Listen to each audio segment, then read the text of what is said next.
Wanaparthy MLA Megha Reddy sarpanch ఎన్నికల ప్రచారంలో భాగంగా వివాదాస్పద వ్యాఖ్యలు చేశారు. కాంగ్రెస్ పార్టీకి చెందిన వారు కాకుండా మరో వ్యక్తిని సర్పంచ్గా గెలిపిస్తే గెలిచిన వారిని తన ఇంటి గేటును కూడా తొక్కనివ్వనంటూ హెచ్చరించారు.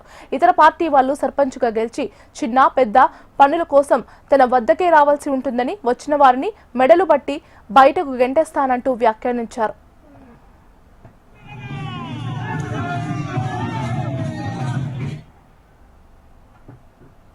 ఓటు ఒక వార్డు మెంబర్ కేసీఆర్ అనుకుందాం. ఒక మాట ఒకవేళ వేస్తే వాడు గెలిస్తే ఆ కాగితం తీసుకొని ఆ గల్లీకి సీసీ రోడ్ కావాలన్నా, ఆ గల్లీకి డ్రైన్ కావాలన్నా, ఆ గల్లీకి రేషన్ కార్డు కావాలనే లెటర్ తీసుకొని ఎవరి దగ్గరకు వస్తాడు?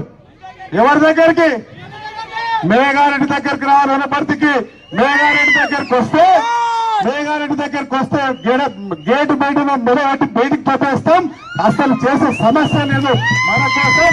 మన కోసం 3 సంవత్సరాలు మీరు గెలిపించిన బిడ్డ మీ మేఘారెడ్డి ఎమ్మెల్యే ఉంటాడు. 3 సంవత్సరాలు మీరు గెలిపించిన బిడ్డ మల్లు రవి గారు ఎంపీ ఉంటాడు. 3 సంవత్సరాలు మీరు గెలిపించిన పాలమూరు బిడ్డ ముఖ్యమంత్రి రేవంత్ రెడ్డి ఉంటాడు.